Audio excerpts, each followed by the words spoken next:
Last night, I dreamt I went to Manderley again.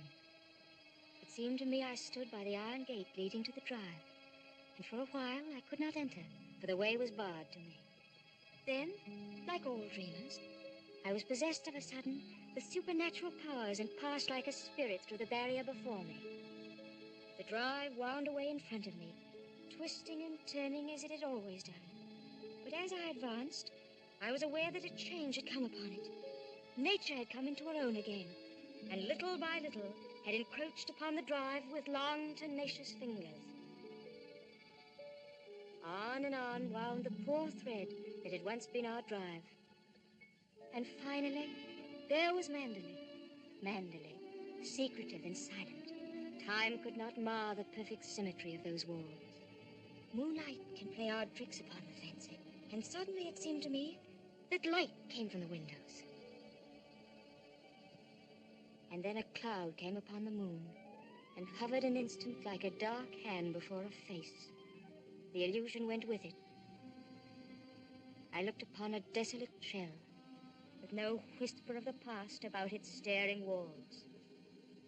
We can never go back to Manderley again, that much is certain. But sometimes, in my dreams, I do go back to the strange days of my life, which began for me in the south of France.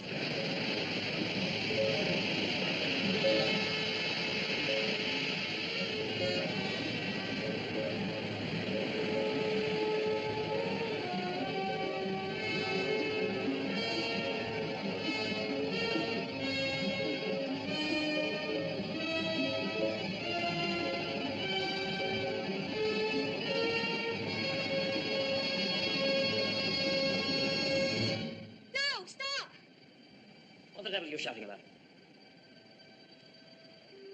Who are you? What are you staring at? I'm sorry, I didn't mean to stare, but I only thought... Oh, you did it. Well, what are you doing here? I was only walking. Well, get on with your walking. Don't hang about here screaming.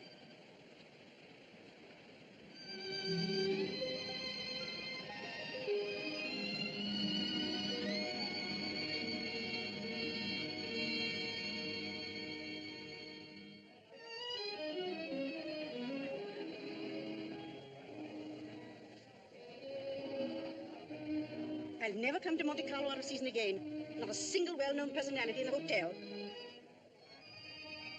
Stone cold. Waiter, garçon, call him. Tell him to get me some... Why, it's Max de Winter. How do you do? How do you do? I'm Edith Van Hopper. It's so nice to run into you here, just when I was beginning to despair of finding any old friends here in Monte. But do sit down and have some coffee. Mr. de Winter's having some coffee with me. Go and ask the stupid waiter for another cup. I'm afraid I must contradict you. You shall both have coffee with me. Garçon, coffee, please. Cigarette? No, thank you. You know, I recognized you just as soon as you came in, though I haven't seen you since that night at the casino at Palm Beach. Perhaps you don't remember an old woman like me. Are you playing the tables much here at Monte? No, I'm afraid that sort of thing ceased to amuse me years ago. I can well understand that. As for me, if I had a home like Manderley, I should certainly never come to Monte. I hear it's one of the biggest places in that part of the country, and you just can't beat it for beauty. What do you think of Monte Carlo? Or don't you think of it at all? Oh, well, I think it's rather artificial. She's spoiled, Mr. de Winter. That's her trouble. Most girls will give their eyes for a chance to see Monte. Wouldn't that rather defeat the purpose? Now that we've found each other again, I hope I shall see something of you. You must come and have a drink in my suite. I hope they've given you a good room. The place is empty, so if you're uncomfortable, mind you make a fuss. Your valet is unpacked for you, I suppose. I'm afraid I don't possess one. Perhaps you would like to do it for me. Well, I hardly think... perhaps you could make yourself useful to Mr. de Winter if he wants anything done. You're a capable child in many ways. That's a charming suggestion, but I'm afraid I cling to the old motto. He travels fastest who travels alone. Perhaps you've not heard of it. Good night. What do you make of that? Do you suppose that sudden departure was intended to be funny? Come, don't sit there gawking. Let's go upstairs. Have you got the key? Yes, Miss Van Hopper. I remember when I was younger, there was a well-known writer who used to dart down the back way whenever he saw me coming. I suppose he was in love with me and wasn't quite sure of himself. Well, c'est la vie. By the way, my dear, don't think that I mean to be unkind, but you were just a teeny-weeny bit forward with Mr. De Winter. Your effort to enter the conversation quite embarrassed me, and I'm sure it did him. Men loathe that sort of thing. Oh, come, don't sulk. After all, I am responsible for your behavior here. Perhaps he didn't notice it. Poor thing. I suppose he just can't get over his wife's death. They say he simply adored her.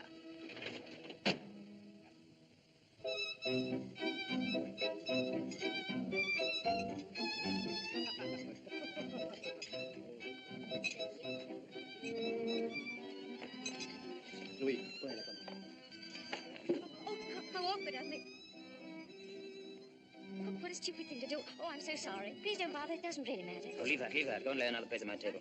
Mademoiselle will have lunch with me. Oh, but I couldn't possibly. Why not? Oh, well, please don't be polite. It's very kind of you, but I'll be all right if they just change the cloth. I wasn't being polite. I should have asked you to have lunch with me, even if we hadn't upset the rice so clumsily. Come along. We needn't talk to each other if we don't feel like it. Well, thank you very much. Oh, I'll just have some scrambled eggs. Oui, mademoiselle. What's happened to your friend? Oh, she's ill in bed with a cold. I'm sorry I was so rude to you yesterday. The only excuse I can offer is that I've become boorish through living alone. You weren't really. You simply wanted to be alone and... Tell me, is Mrs. Van Hopper a friend of yours or just a relation? No, she's my employer. I'm what is known as a paid companion. I didn't know companionship could be bought. I looked up the word companion in the dictionary once. It said, a friend of the bosom. I don't envy you the privilege. Well, she's very kind, really, and I have to earn my living. Haven't you any family? No, my mother died years and years ago, and then there was only my father, and he died last summer. And then I took this job. How rotten for you. Yes, it was rather, because, you see, we got on so well together. You and your father? Yes, he was a lovely person, very unusual. What was he? A painter. Ah, was he a good one? Well, I thought so, but people didn't understand him. Yes, that's often the trouble. He painted trees. At least it was one tree.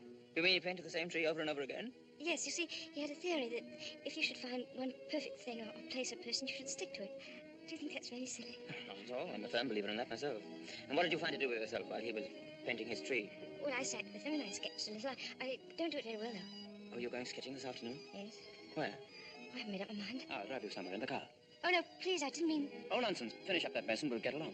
Thank you, it's very kind of you, but I'm not very hungry. Oh, come on, eat it up like a good girl.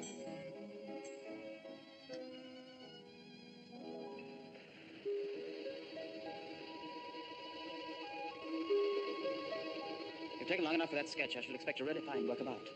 Oh, no, don't look at it. It's not nearly good enough. Well, it can't be as bad as all that. Now, don't rub it all out. Let me see it first. Well, it's the perspective. I never can get it right. Oh, dear. Tell me, is it the perspective that gives my nose that curious twist in the middle? Well, you're not a very easy subject to sketch. No? Your expression keeps changing all the time. Does it? Well, I'd concentrate on the view instead if I were you. Much more worthwhile. Rather reminds me of our coastline at home. Do you know Cornwall at all? Yes, I went there once with my father on holiday. I was in a shop once, and I saw a postcard with a beautiful house on it right by the sea. And I asked whose house it was, and the old lady said, that's Mandalay. I felt ashamed for not knowing. And Mandalay is beautiful. To me, it's just the place where I was born. I've lived in all my life. Now, I don't suppose I shall ever see it again.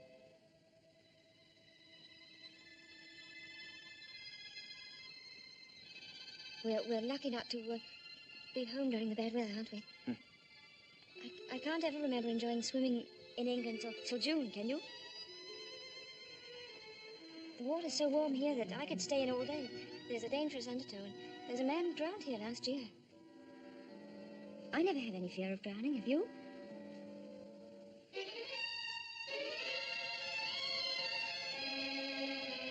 Come, I'll take you home.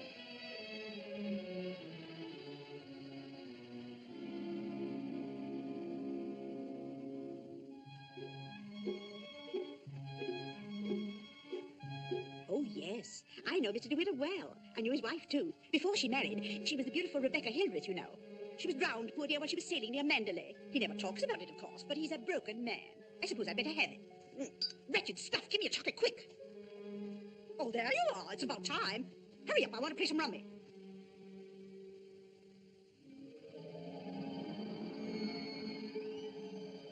She was the beautiful Rebecca Hildreth, you know. They say he simply adored her. She was the beautiful Rebecca Hillbridge, you know. I suppose he just can't get over his wife's death. She was the beautiful Rebecca Hillbridge, you know. But he's a broken man. What up? Well, where are you going? Oh, I thought I'd take a tennis lesson. Oh, I see. I suppose you've had a look at the pro, and he's desperately handsome, and you've conceived a schoolgirl crush on him. All right, go ahead, make the most of it. Off duty? Oh, yes, Mrs. Van Hopper's cold's turned into flu, so she's got to train nurse. I'm sorry for the nurse. You keen on tennis? No, not particularly. That's good. We'll go for a drive.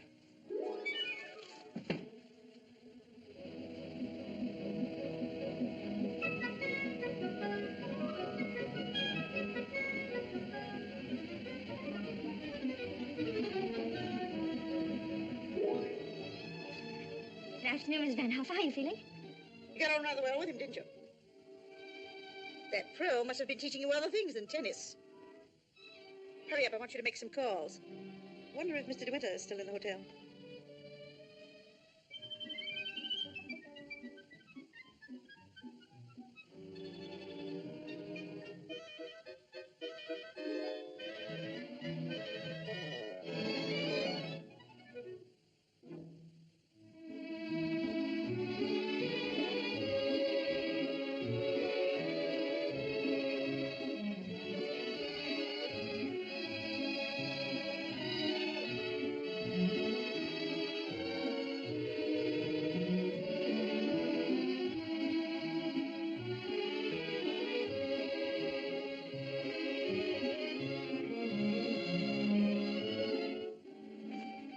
May I go now?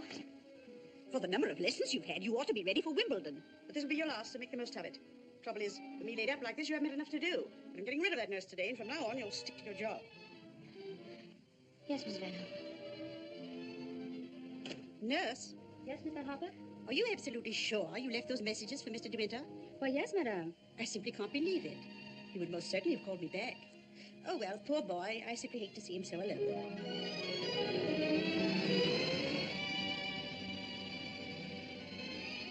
No, I wish there could be an invention that bottled up the memory like perfume. It never faded, never got stale. Then whenever I wanted to, I could uncork the bottle and live the memory all over again. And what particular moment in your young life would you want to keep? Oh, all of them. All these last few days. I feel as though I'd collected a whole shelf full of bottles. Sometimes, you know, those little bottles contain demons that have a way of popping out at you just as you're trying most desperately to forget.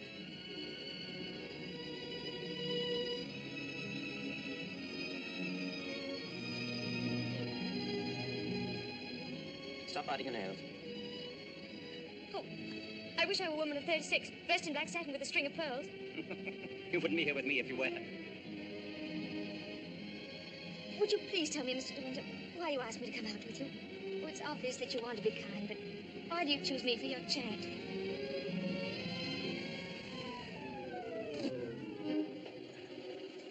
I asked you to come out with me because I wanted your company. You've blotted out the past for me more than all the bright lights of Monte Carlo. But if you think I just asked you out of kindness or charity, you can leave the car now and find your own way home. Go on, open the door and get out.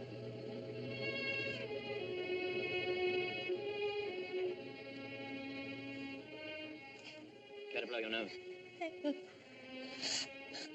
Please don't call me Mr. De Winter. I've a very impressive array of first names. George, Fortescue, Maximilian. But you needn't bother with them all at once. My family call me Max. And another thing. Please promise me never to wear black satin or pearls. Or to be 36 years old. Yes, Maxim.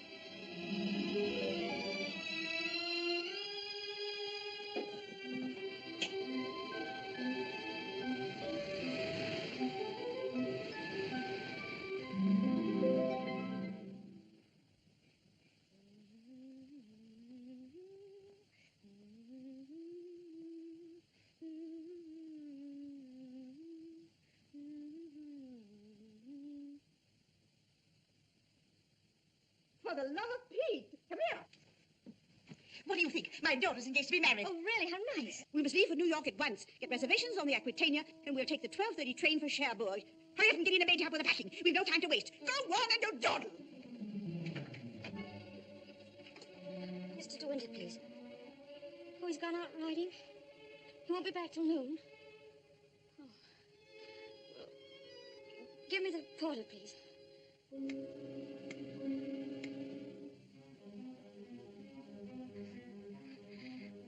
I'll go and see if there's anything left in my room.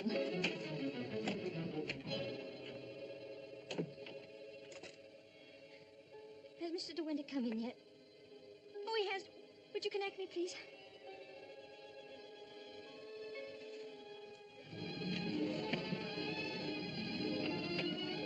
Oh, I was looking for my book. I suppose I packed it. Well, come on, the car's waiting at the door.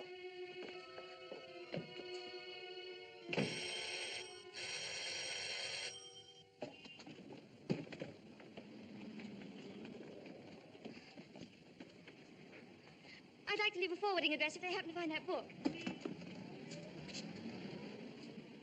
Would you ring Mr. De Winter, please? Yes, madame. 182.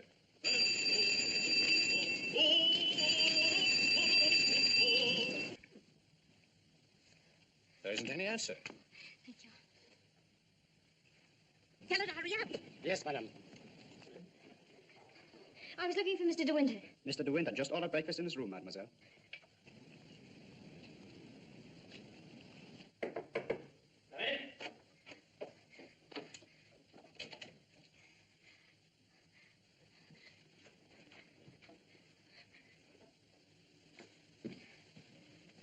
Hello. What are you doing here? Anything the matter? I've come to say goodbye. We're going away. What on earth are you talking about? It's true, we're going now, and I was afraid I wouldn't see you again.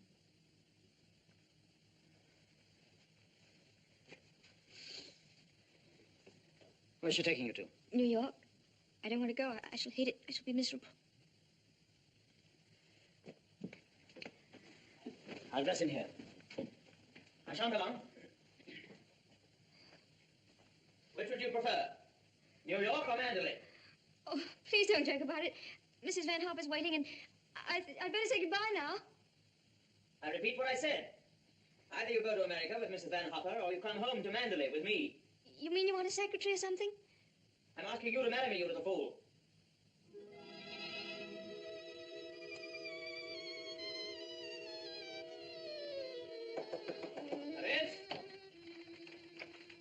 Is that my food? I'm famished. I didn't have any breakfast.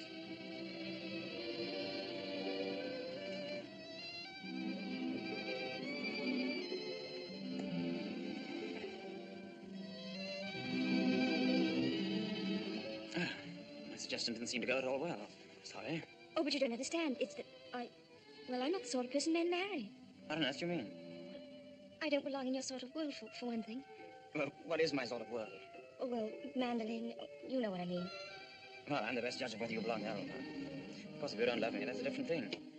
Fine blow to my conceit, that's all. Oh, I do love you. I love you most dreadfully. I've been crying all morning because I thought I'd never see you again. Bless you for that. I'll remind you of this one day. You won't believe me. It's a pity you have to grow up. Oh, now that's settled. You may pour me out some coffee. 2 lumps of sugar and some milk, please. Same with my tea, don't forget. Who's going to break the news to Mrs. Van Harper? Shall you or shall I? Oh, you tell it. She'll be so angry. What's the number of her room? Oh, she's not there. She's downstairs in the car. Hello? Give me the date, please. Hello? You'll find Mrs. Van Harper waiting outside in her car. Would you ask her with my compliments? She'll very kindly come up and see me in my room. Yes, in my room. Mr. De Winter says, please, for you to come up to his room. Mr. De Winter? Why, certainly.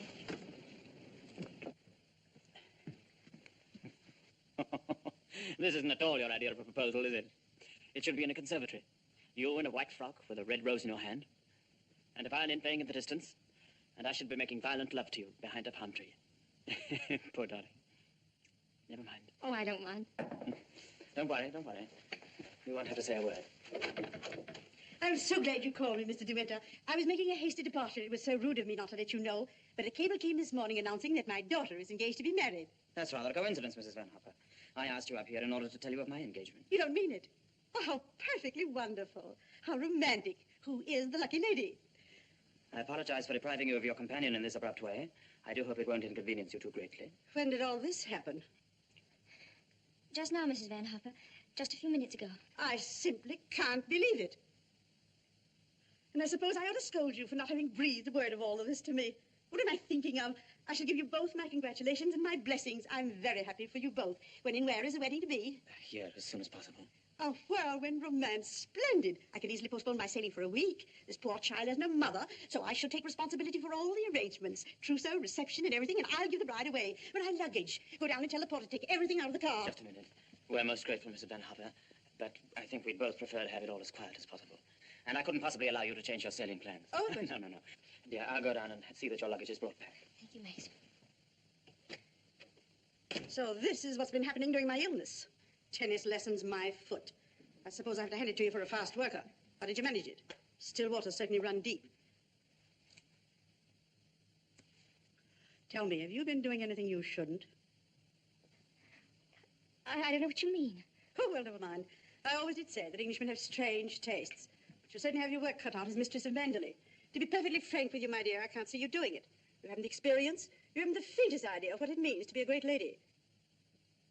Of course, you know why he's marrying you, don't you? You haven't flattered yourself that he's in love with you. Fact is, that empty house got on his nerves to such an extent, he nearly went off his head. He just couldn't go on living alone. You better leave, Mrs. Van Hopper. You'll miss your train.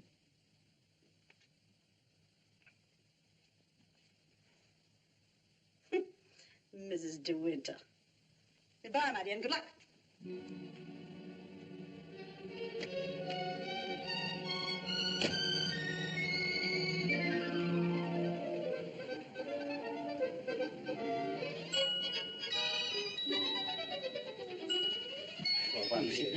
Merci.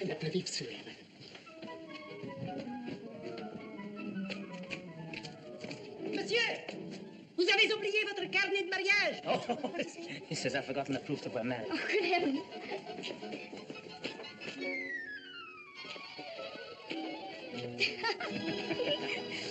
Somebody else had the same idea.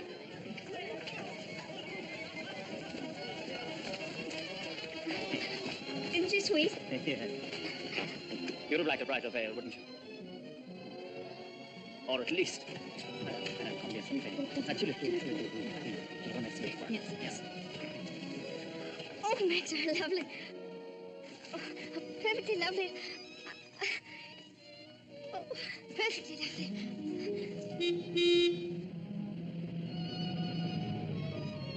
Welcome home, Mr. De Winter. Thank you, Smith.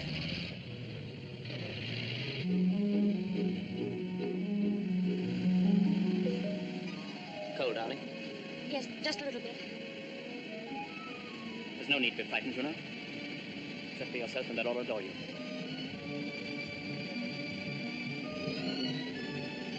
You don't have to worry about the house at all. Mrs. Danvers is the housekeeper. Just leave it to her.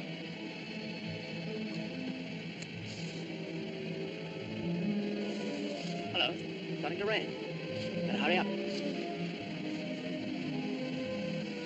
Here, have this. Put it over your head. Thank you.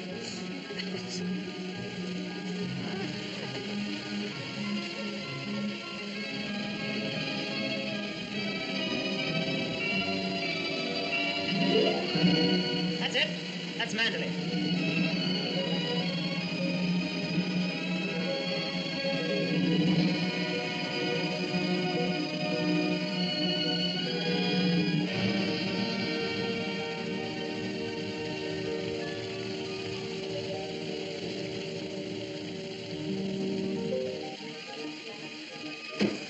Here we are, Fritz. Everybody well? Yes, thank you, sir. We're glad to see you home, sir. This is Mrs. De Winter, Fritz. How do you do?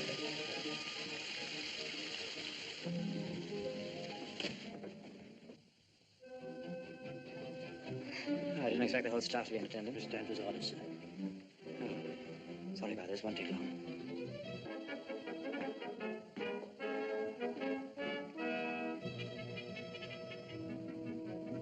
This is Mrs. Danvers. How do you do? How do you do? I have everything in readiness for you. That's very good of you. I didn't expect anything.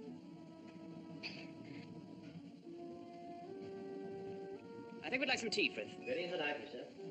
Come along, darling.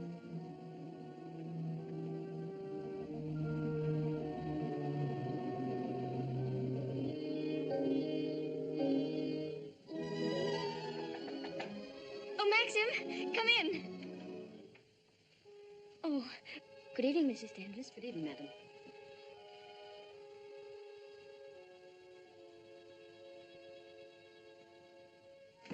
hope Alice was satisfactory, madam. Oh, yes, thank you. Perfectly. She's the parlour maid. She'll have to look after you until your own maid arrives. Oh, but I haven't a maid.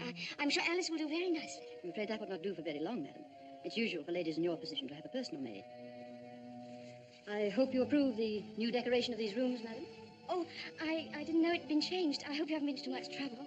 I only followed out Mr. De Winter's instructions. Oh, well, what did it look like before? It had an old paper and different hangings. It was never used much, except for occasional visitors. Oh, then it wasn't Mr. De Winter's room originally. No, madam. He's never used the east wing before. Of course, there's no view of the sea from here. The only good view of the sea is from the west wing. The room's very charming, and I'm sure I'll be comfortable. If there's anything you want done, madam, you have only to tell me. I suppose you've been at Manderley for many years, longer than anyone else. Not so long as Frith. He was here when the old gentleman was living, when Mr. De Winter was a boy. Oh, I see, and you didn't come till after that. I came here when the first Mrs. De Winter was a bride. Mrs. Danvers, I do hope we'll be friends. You must be patient with me. This sort of life is new to me, and I do want to make a success of it and make Mr. De Winter happy, so I know I can leave all the household arrangements to you. Very well. I hope I shall do everything to your satisfaction, madam. I've managed the house since Mrs. De Winter's death, and Mr. De Winter has never complained.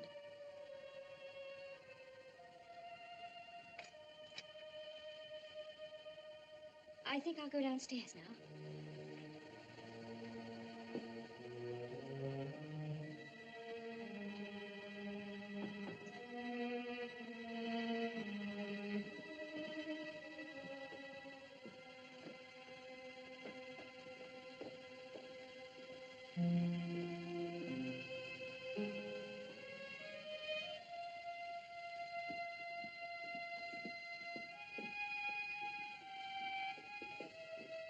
That room in the west wing I was telling you about is there through that door. It's not used now. It's the most beautiful room in the house. The only one that looks down across the lawns to the sea.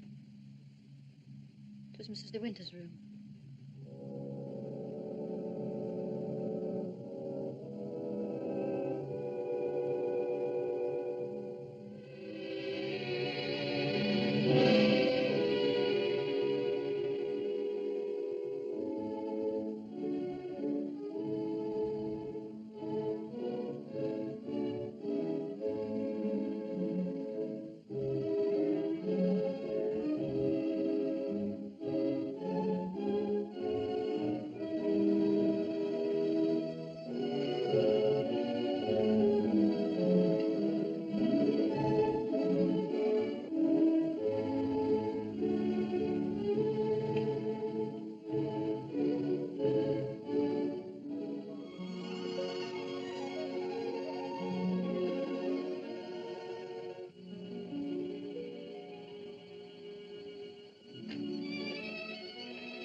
Good morning. Good morning.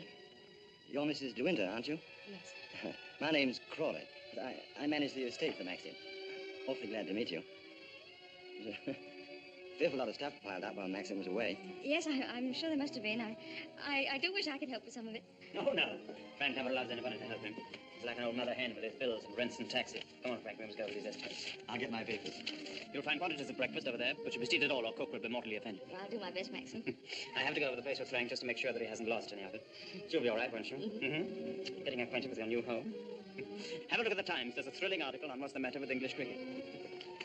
Oh, yes. My sister Beatrice and her husband, Giles Lacey, have invited themselves over for lunch. Today? Yes. I suppose the old girl can't wait to look you over. You'll find her very direct. If she doesn't like you, she'll probably tell you so to your face.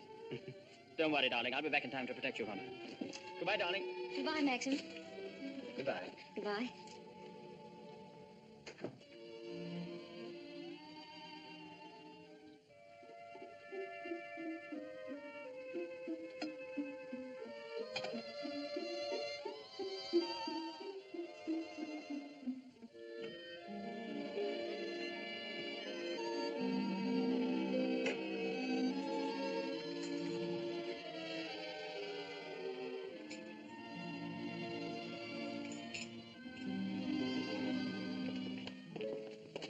Morning, madam.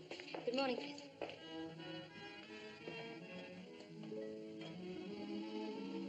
Isn't there anything I could get for you, madam? Oh, no, thank you, Frith. I'm really not very hungry. The paper, madam. Oh, yes, thank you, Fred. I slipped. Oh, thank you, Fred. It's big, isn't it? Yes, madam. Adelaide is a big place. This was the banquet hall in the old days. It is still used on great occasions, such as a big dinner or a ball. And the public is admitted here, you know, once a week. That's nice.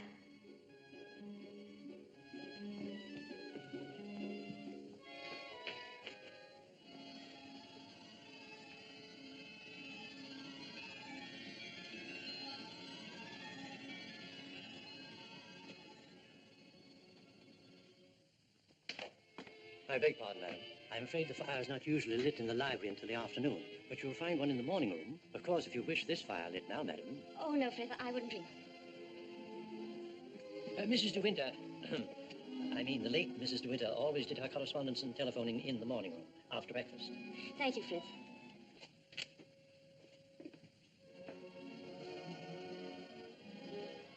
Is anything wrong, madam? Oh, no. Which way is the morning room? Oh, it's that door there, on the left. Oh, yes, thank you.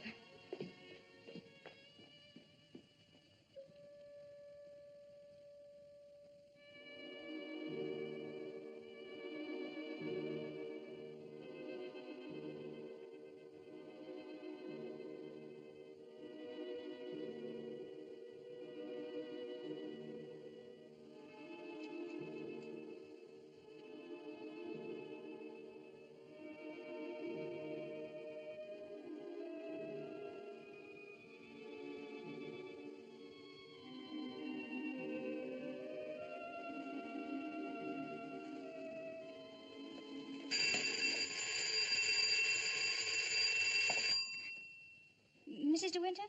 Oh, I'm afraid you made a mistake. Mrs. De Winter's been dead for over a year. Oh, I mean... Oh, that was the house telephone, madam. Probably the head gardener wishing instructions. Did you want to see me, Mrs. Danvers? Mr. De Winter informed me that his sister, Mrs. Lacey, and Major Lacey are expected for luncheon. I'd like to know if you approve of the menu. Oh, well, I'm sure it's very suitable. Very nice indeed. You'll notice, madam, that I've left a blank space for the sauce. Mrs. De Winter was most particular about sauces. Let's have whatever you think that Mrs. De Winter would have ordered. Thank you, madam. When you've finished your letters, Robert will take them to the post. My letters? Oh, yes, of course. Thank you, Mrs. Danvers.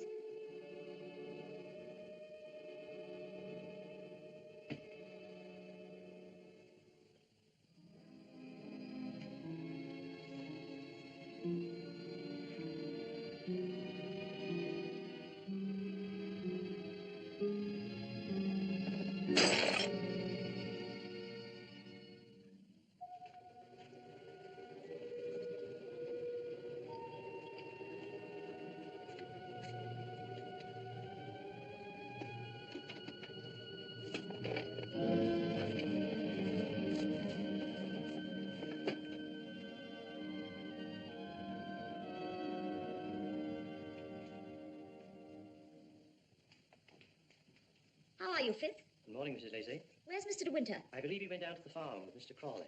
How tiresome of him not to be here when we arrive, and how typical.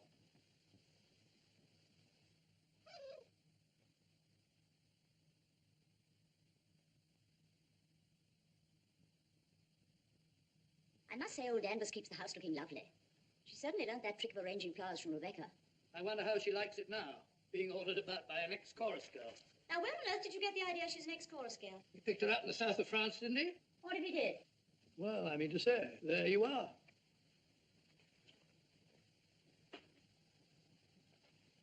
How do you do? I'm Maxim's wife. How do you do? Well, I must say you're quite different from what I expected. Oh, but Cecilia, she's exactly what I told you she'd be. Well, how do you like Mandler? Very beautiful, isn't it? And how do you get along with Mrs. Danvers? Well, I've never met anyone quite like her before. You mean she scares you? She's not exactly an oil painting, is she? Giles, you're very much in the way here. Go somewhere else. Well, I'll try and find Maxim, shall I? Giles? I didn't mean to say anything against Mrs. Danvers. Oh, there's no need for you to be frightened of her. But I shouldn't have any more to do with her than you can help. Shall we sit down? Oh, yes, please. You see, she's bound to be insanely jealous at first. And she must resent you bitterly. Why should she? Don't you know? I should have thought Maxine would have told you. She simply adored Rebecca.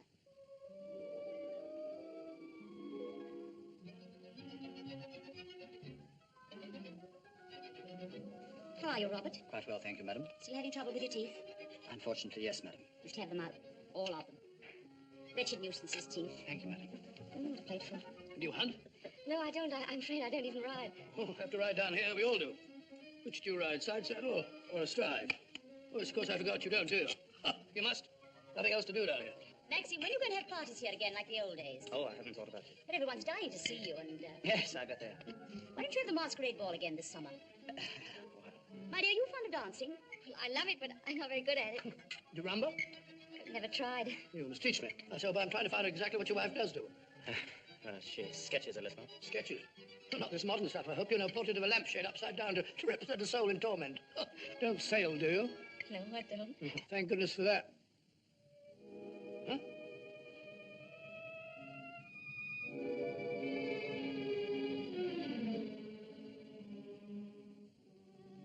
You're very much in love with Maxim, aren't you? Yes, I can see you are. Don't mind my saying so, but why don't you do something about your hair? Why don't you have it cut or sweep it back behind your ears? Oh, no, that's worse. What does Maxim say about it? Does he like it like that? Well, he never mentions it. Oh, well, don't go by me. I can see by the way you dress you don't care a hoot how you look. But I wonder Maxim hasn't been at you. He's so particular about clothes. I don't think he ever notices what I wear. Oh, well, he must have changed a lot then. You mustn't worry about old Maxim and his moods. One never knows what goes on in that quiet mind of his. Often he gets into a terrible rage. And when he does... But I don't suppose he'll lose his temper with you. You seem such a placid little thing. Come on, old girl. We've got to be on the first tee at 3 o'clock. All right, I'm coming. Oh, goodbye, Maxim, old boy. Goodbye, Giles. Thanks for coming, old boy. Goodbye, my dear. Forgive me for asking you so many rude questions. We both really hope you'll be very happy. Thank you, Beatrice. Thank you very much. And I must congratulate you upon the way Maxim looks. We were very worried about him this time last year. But then, of course, you know the whole story. Goodbye, Beatrice. Oh, boy.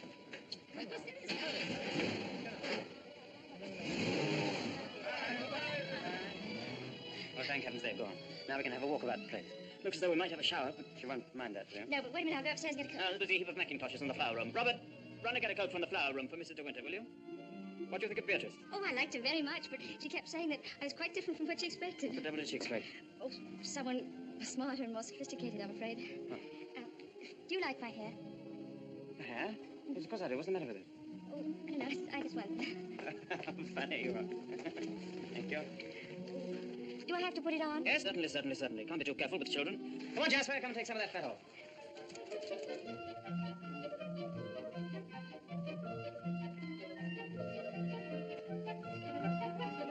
Jasper!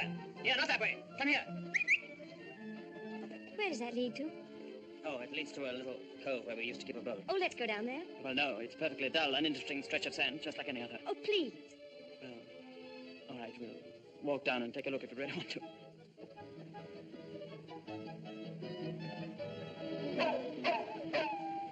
That's Jasper. There must be something wrong. Perhaps he's hurt himself. No, he's all right. Leave him alone. Don't you think I better go and see? Don't bother about him, I tell you. He can't come to any harm. He'll find his own way back.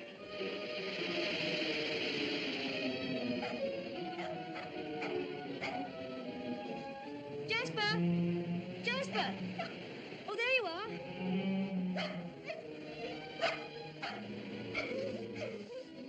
What do you want in there, Jasper? Come on. Let's go home. Jasper!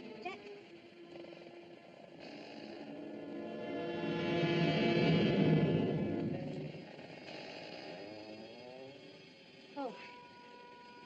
I didn't know that there was anybody. I know that dog. He comes for the house. He ain't yourn.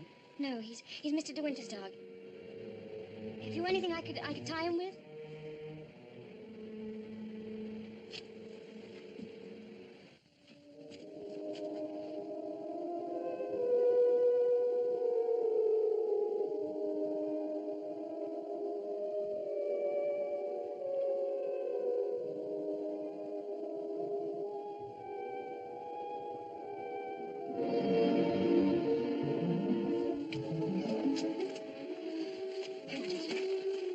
Tell anyone you saw me in there, will you? Don't you belong on the estate? I wasn't doing nothing. I was just putting my shells away. She's gone in the sea, ain't she? She'll never come back no more.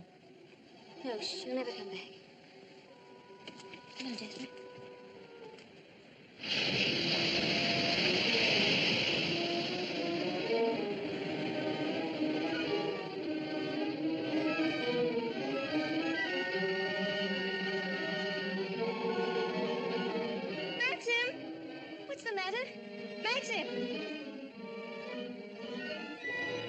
such a time, but I had to find a rope for Jasper. Hurry up, Jasper, for heaven's sake. Please wait for me.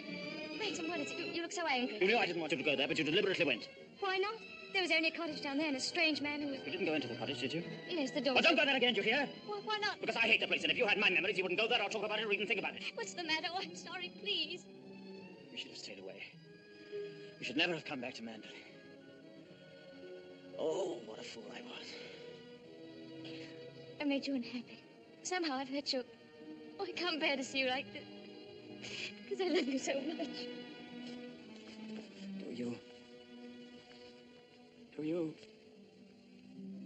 Ah, I made you cry. Forgive me. I sometimes seem to fly off the handle for no reason at all. Don't I? Come. We'll go home and have some tea and forget all about it. Yes, let's forget all about it. Here, let me have Jasper.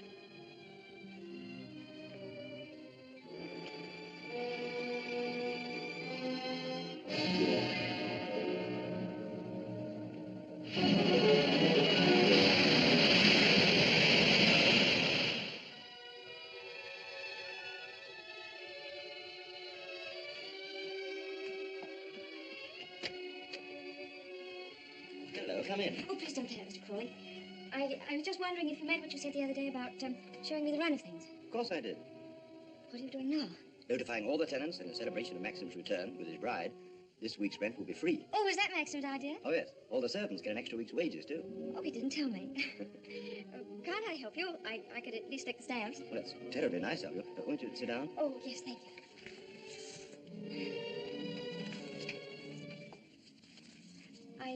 I was down at the cottage on the beach the other day. There was a man there, a queer sort of person. Jasper kept barking at him. Oh, yeah. Must have been Ben. Excuse me. He's quite harmless. We give him odd jobs now and then. That cottage place seems to be going to rack and ruin. Why isn't something done about it? Well, I think if Maxim wanted anything done about it, he'd tell me. Are those all Rebecca's things down there? Yes. Yes, they are. What did she use the cottage for? The boat used to be moored near there. What boat? What happened to it?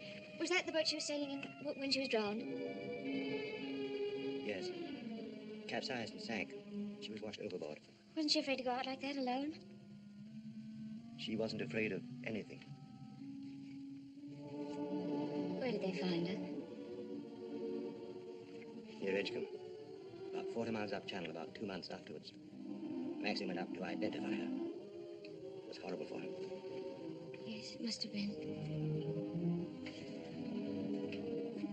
Mr. Crawley, please don't think me morbidly curious. It isn't that. It's just that I feel it's such a disadvantage. All the time, whenever I meet anyone, Maxim's sister or even the servants, I know they're all thinking the same thing. They're all comparing me with her, with Rebecca. Oh, you mustn't think that. I can't tell you how glad I am that you married Maxim. It's going to make all the difference to his life. And from my point of view, it's very refreshing to find someone like yourself who's not entirely in tune, shall we say, with Manderley. That's very sweet of you. I dare say I've been stupid, but every day I realize the things that she had and that I lacked. Beauty and wit and intelligence and all the things that are so important in a woman. You have qualities that are just as important. More important, if I may say so. Kindness and sincerity and, if you'll forgive me, modesty mean more to a husband than all the wit and beauty in the world. We none of us want to live in the past. Maxim least of all. It's up to you, you know, to lead us away from it. I promise you I won't bring this up again, but before we end this conversation, would you answer just one more question? If it's something I'm able to answer, I'll do my best. Tell me, what was Rebecca really like?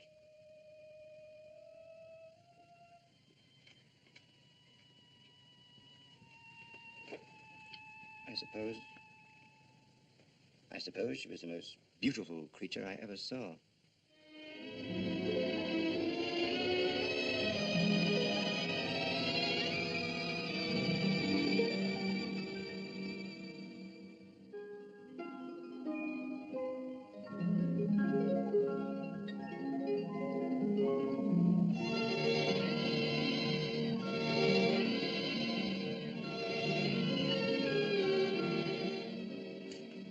Good evening, Maxim.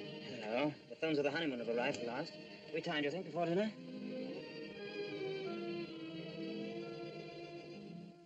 on earth have you done to yourself?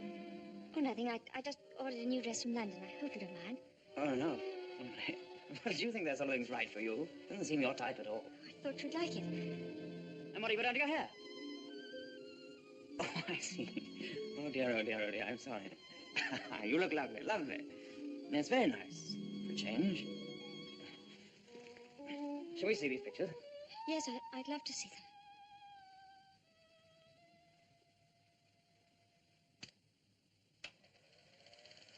Ah, look now. Oh, look at that. Wasn't it wonderful, darling? Can't we go back there someday? Yes, of course, of course. Ah, look at you. Won't our grandchildren be delighted when they see how lovely you were? Oh, look at you. Yes. Oh, I see. Oh, I like that. Look at that. That's very nice. Oh, remember that? Yes. Oh, I wish our honeymoon could have lasted forever, Maxim. Oh, dash it, look. Oh, hang it. Threaded it up wrong as usual or something. Yes, Frith, what is it? Excuse me, sir. May I have a word with you? Yes. Come in. It's about Robert, sir. There's been a slight unpleasantness between him and Mrs. Danvers. Oh, dear. Robert is very upset. Oh, this is trouble. What is it? It appears that Mrs. Danvers has accused Robert of stealing a valuable ornament from the morning room. Robert denies the accusation most emphatically, sir. What was the thing, anyway? China Cupid, sir. Oh, dear, that's one of our treasures, isn't it?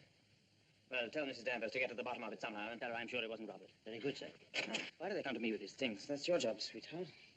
Maxim, I wanted to tell you, but well, I forgot. The fact is, I broke the China Cupid. You broke it? Now, why on earth didn't you say something about it when Frith was here? I don't know. I didn't like to. I was afraid he'd think me a fool. Well, you think you're much more of a fool now. You'll have to explain to him and Mrs. Danvers. Oh, no, Maxim, you do it. I'll go upstairs. Don't be such a little idiot, darling. Anybody would think you were afraid of them. It was all a mistake, Mrs. Danvers. Apparently, Mrs. De Winter broke the Cupid herself and forgot to say anything about it. I'm so sorry. I never thought that I'd get Robert into trouble. Is it possible to repair the ornament, madam? No, I'm afraid it isn't. It was smashed into pieces. What did you do with the pieces? Well, I put them at the back of one of the drawers in the writing desk. Well, it looks as though Mrs. De Winter were afraid you were going to put her in prison, doesn't it, Mrs. Danvers? Well, never mind. Do what you can to find the pieces, see if they can be mended, and above all, tell Robert to dry his tears. I shall apologize to Robert, of course. Perhaps if such a thing happens again, Mrs. De Winter will tell me personally. Yes, yes, all right. Thank you, Mrs. Danvers.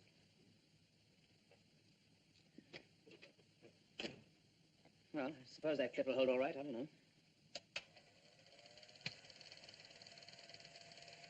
I'm awfully sorry, darling. It was very careless of me. Mrs. Danvers must be furious with me. Oh, hang Mrs. Danvers. Why on earth should you be frightened of her?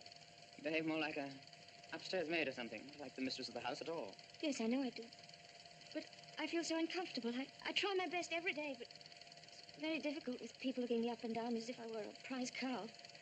Well, what does it matter if they do? You must remember that life at Mandalay is the only thing that interests anybody down here. What a slap in the eye I must have been to them then. I suppose that's why you married me. Because you knew I was dull and gauche and inexperienced, and there could never be any gossip about me. Gossip? What do you mean? I don't know. I just said it for something to say. Don't look at me like that. Maxim, what's the matter? What have I said?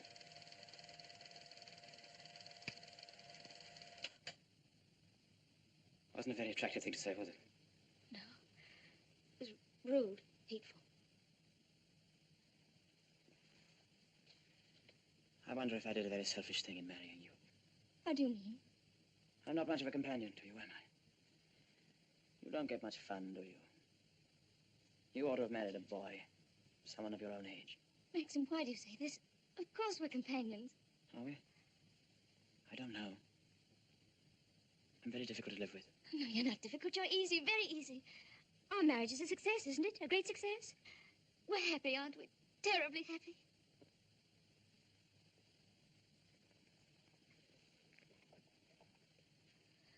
If you don't think we are happy, it would be much better if you didn't pretend. I'll go away. Why don't you answer me? How can I answer you when I don't know the answer myself? If you say we're happy, let's leave it at that. Happiness is something I know nothing about.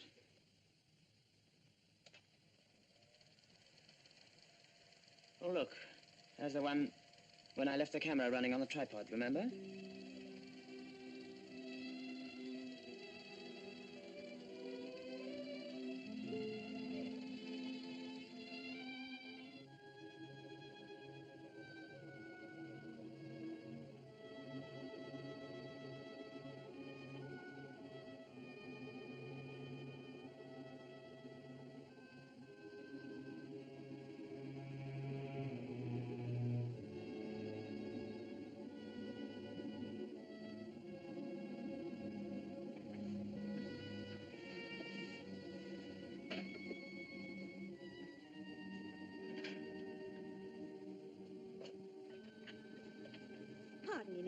there anything I can do for you? Yes, I'm all right, Hilda. Thank you very much. I'll bring the sandwiches immediately, madam.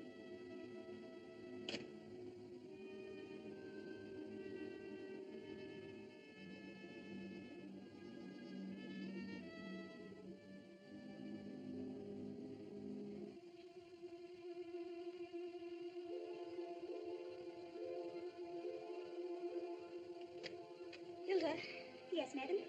the West Wing. Nobody ever uses it anymore, do they? No, madam. Not since the death of Mrs. De Winter.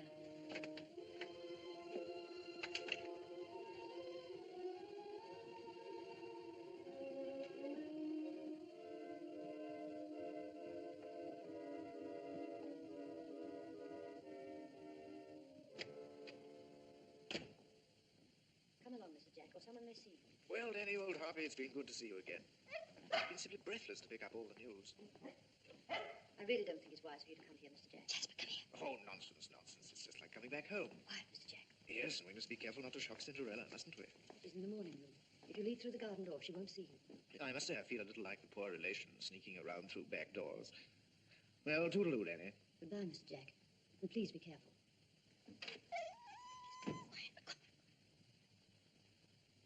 Looking for me?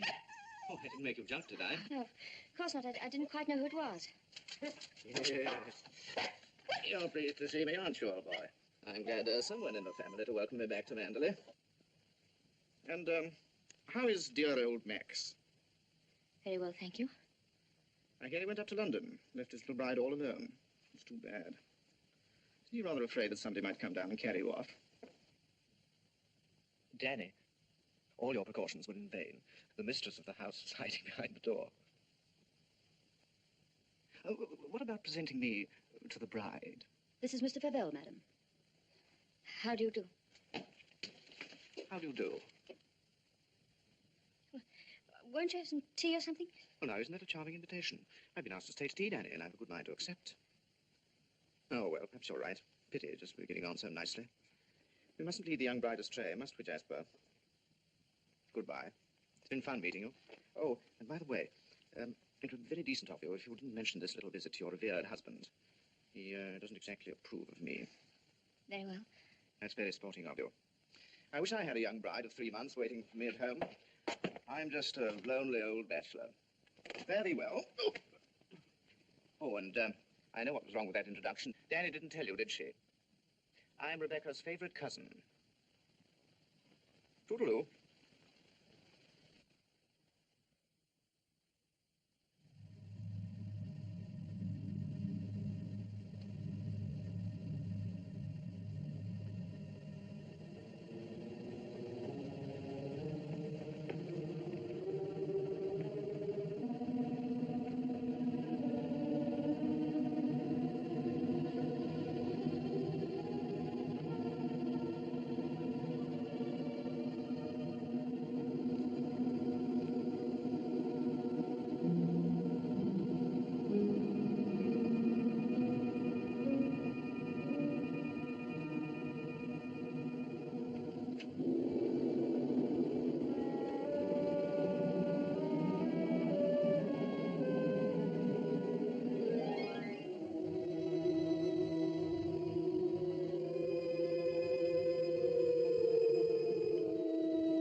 You wish anything, madam?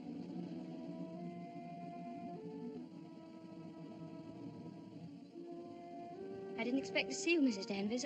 I noticed that the window wasn't closed, and I came up to see if I could fasten it. Why did you say that? I closed it before I left the room. You opened it yourself, didn't you? You've always wanted to see this room, haven't you, madam? Why did you never ask me to show it to you? I was ready to show it to you every day. Lovely room, isn't it? Loveliest room you've ever seen. Everything is kept just as Mrs. De Winter liked it.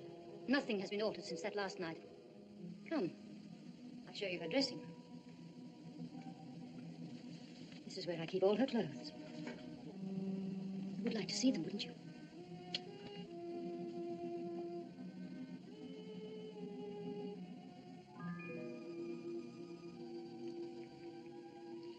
Feel this.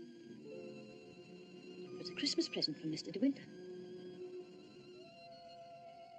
He was always giving her expensive gifts the whole year round. I keep her underwear on this side. They were made specially for her by the nuns in the convent of St. Clair. I always used to wait up for her, no matter how late. Sometimes she and Mr. De Winter didn't come home until dawn. While she was undressing, she'd tell me about the party she'd been to. She knew everyone that mattered. Everyone loved her. When she'd finished her bath, she'd go into the bedroom and go over to the dressing table.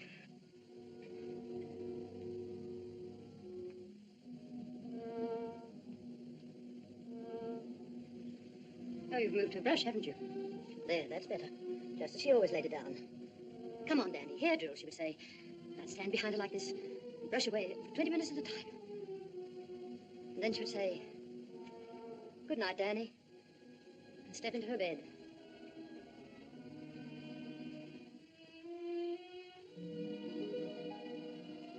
I embroidered this case for her myself, and I keep it here always.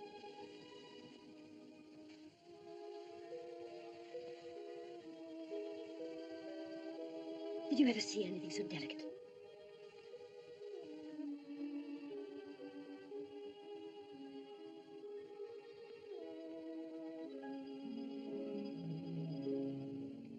Look, you can see my hand.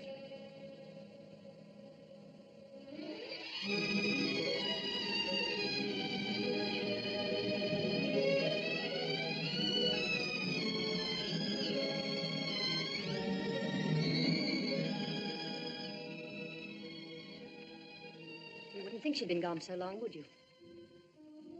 Sometimes when I walk along the corridor, I fancy I hear her just behind me.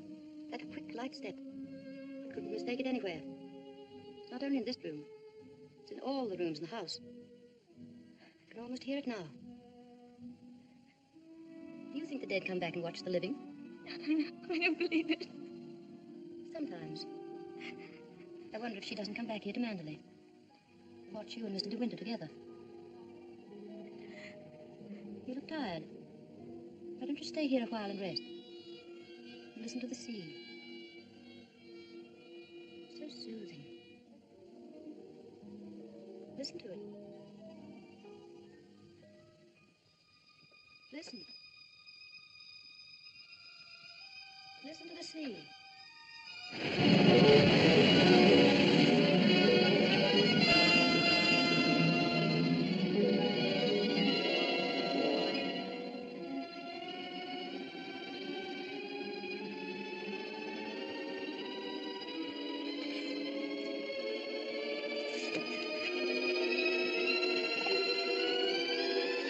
Tell Mrs. Danvers I wish to see her immediately.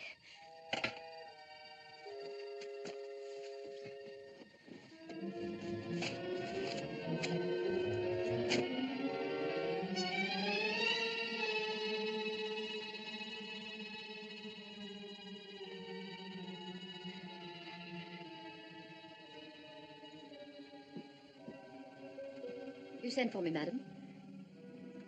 Yes, Mrs. Danvers. I want you to get rid of all these things. But these are Mrs. De Winter's things. I am Mrs. De Winter now. Very well, I'll give the instructions. Just a moment, please. Mrs. Danvers, I intend to say nothing to Mr. De Winter about Mr. Favel's visit. In fact, I prefer to forget everything that happened this afternoon.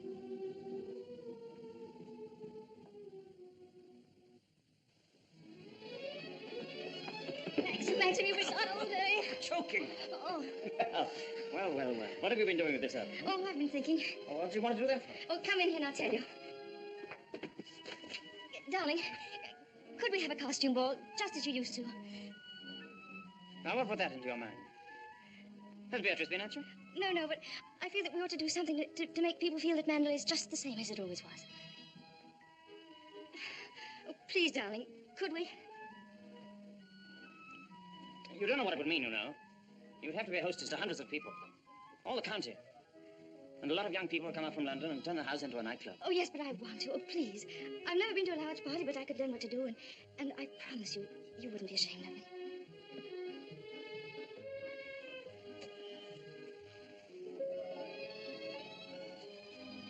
All right, if you think you'd enjoy it.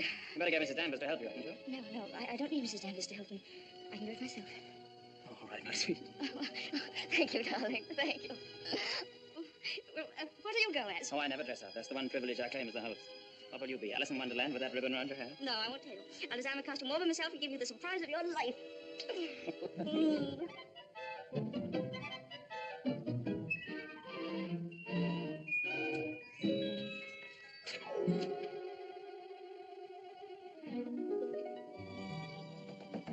Come in. Robert found these sketches in the library, madam. Did you intend throwing them away? Yes, Mrs. Danvers, I did.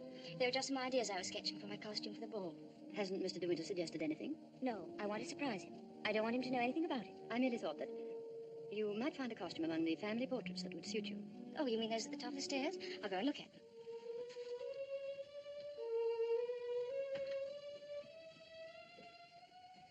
This one, for instance, might have been designed for you. I'm sure you could have it copied. I've heard Mr. De Winter say that this is his favorite of all the paintings. It's Lady Caroline De Winter, one of his ancestors. Oh, well, that's a splendid idea, Mrs. Danvers. I'm very grateful.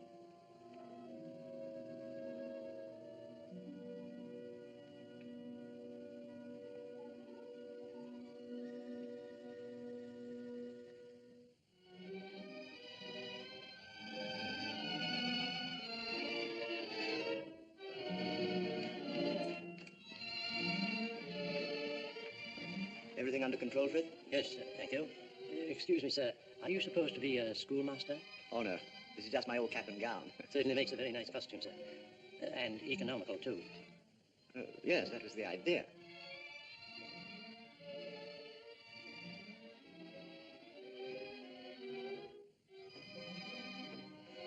Evening, Robert. Not very good weather for the ball. No, sir. Very misty on the way. And very chilly. Oh, this wig's so tight they ought to have sent an aspirin with it. Hello. Oh. What's the idea, Adam and Eve? Oh, Maxim, don't be disgusting. Strong man, old man. Oh, Where's my weight thing? what thing? You haven't left it in the car, have you? Oh. Oh, there it is. You the first one down? Yes. Where's the child? She's keeping her costume a terrific secret. Wouldn't even let me into her room. Oh, lovely. I'll go up and give her a hand. I could do with a drink. Won't you catch cold in that thing? Don't be silly. Pure wool over. Pardon me, sir. You forgot this.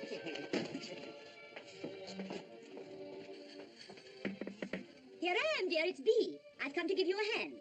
Oh, please don't come in, Beatrice. I don't want anyone to see my costume. Oh. Oh, well, you won't be long, will you? Because the first people will be arriving any moment. Now, you're sure that's where that should be? Yes, madam, it's just right. Oh, isn't it exciting? Indeed it is, madam. I've always heard of the Mandalay Ball. Now I'm really going to see one. Sure, there'll be no one there to touch you, madam. Do you really think so? Now, where's my fan? Now, you're sure I look all right? You look ever so beautiful. Well, there goes.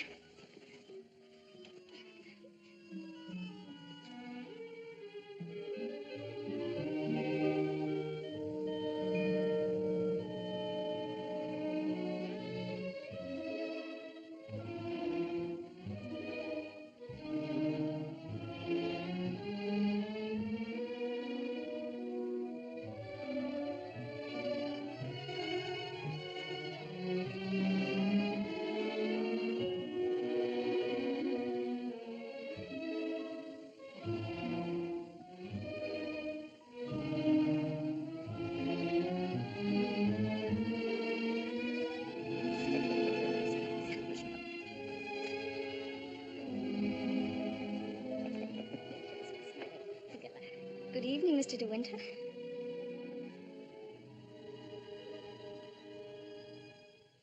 What the devil do you think you're doing? But it's the picture, the one in the gallery. What is it? What have I done? Don't take it off. Doesn't matter what you put on. Anything will do. What are you standing there for? Didn't you hear what I said? Sir George and Lady Moore. Blood Lieutenant, Admiral and Lady Burbank.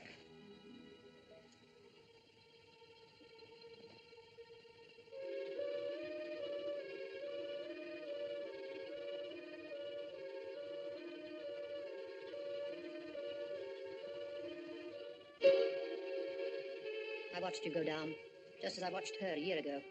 Even in the same dress you couldn't repair. You knew it. You knew that she wore it, and yet you deliberately suggested I wear it. Why do you hate me? What have I done to you that you should ever hate me so? You tried to take her place. You let him marry you. I've seen his face, his eyes. They're the same as those first weeks after she died. I used to listen to him, walking up and down, all night long, night after night, thinking of her, suffering torture because he'd lost her. I don't want to know. I don't want to know. You thought you could be Mrs. De Winter, live in her house, walk in her steps, take the things that were hers, but she's too strong for you. You can't fight her. No one ever got the better of her, never, never. She was beaten in the end, but it wasn't a man, it wasn't a woman. It was the sea. Oh, stop it, stop it, oh, stop it.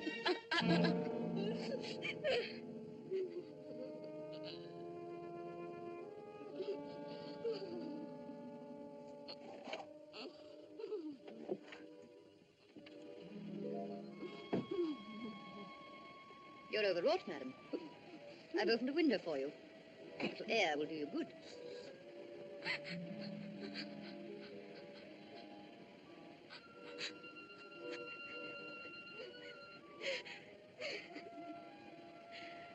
Why don't you go? Why don't you leave Manderley? He doesn't need you. He's got his memories. He doesn't love you. He wants to be alone again with her. You've nothing to stay for. You've nothing to live for, really, have you? Look down there. It's easy, isn't it? Why don't you? Why don't you? Go on. Go on. Don't be afraid.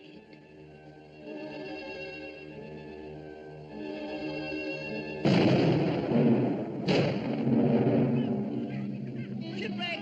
Ship on the rocks! Shipwreck! Singing and talking! Shipwreck! Come on, everybody! Down to the bay! Notify the Coast Guard! She's aground! Maxim! Maxim! Ship ashore! Come on, everybody! Come on! Maxim! Maxim!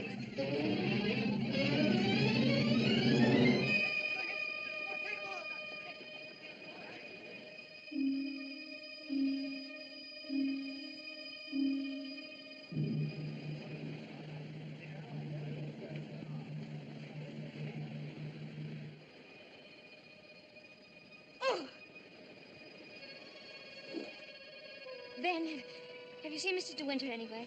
She won't come back, will she? You said so. Who, Ben? What do you mean? Ah, the other one.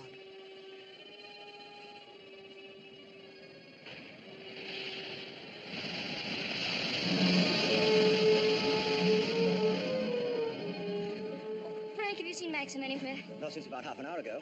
I thought he'd gone up to the house. No, he hasn't been in the house at all, and I'm afraid something might have happened to him. Frank, what's the matter? Is anything wrong? There is something wrong. Well, the diver who went down to inspect the bottom of the ship came across the hull of another boat. A little sailboat. Frank, is it? Yes. It's Rebecca's. How did they recognize it? It was a local man. Knew it instantly. It'll be so hard on poor Maxim. Yes. It's going to bring it all back again. And worse than before. Why did they have to find it? Why couldn't they have left it there in peace at the bottom of the sea? Fine. Better get along and arrange some breakfast for the men. All right, Frank, I'll go and look for Maxim.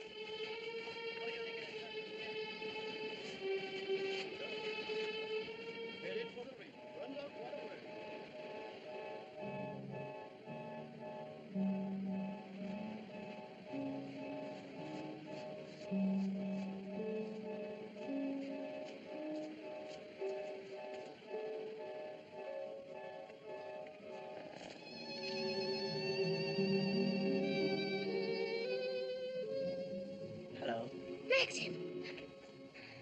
You haven't had any sleep. Have you forgiven me? Forgiven you? What have I got to forgive you for? For last night, my stupidity about the costume.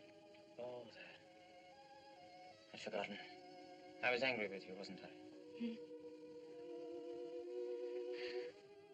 Maxim. Can't we start all over again? I don't ask that you should love me. I won't ask impossible things. I'll be your friend, your companion. I'll be happy with that.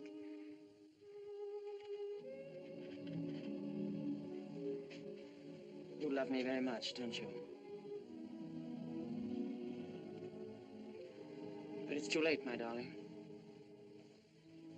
We've lost our little chance of happiness. No, Maxim, no.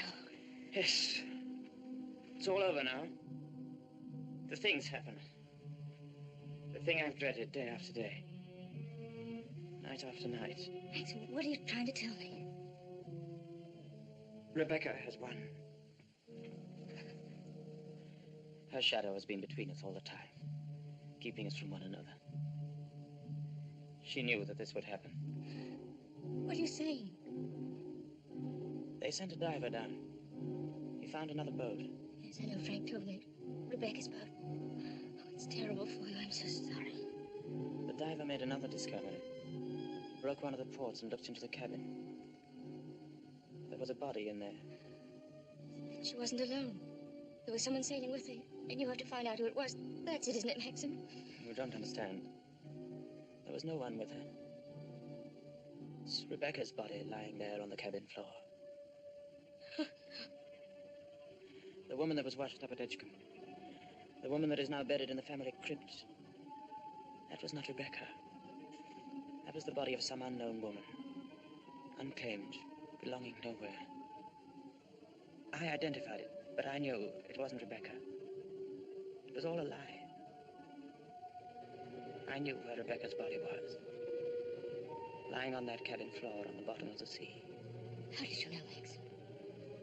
Because I put it there.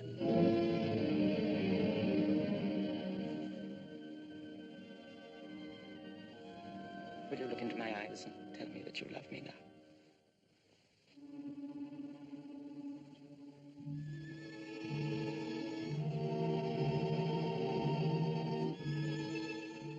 See? I was right. It's too late.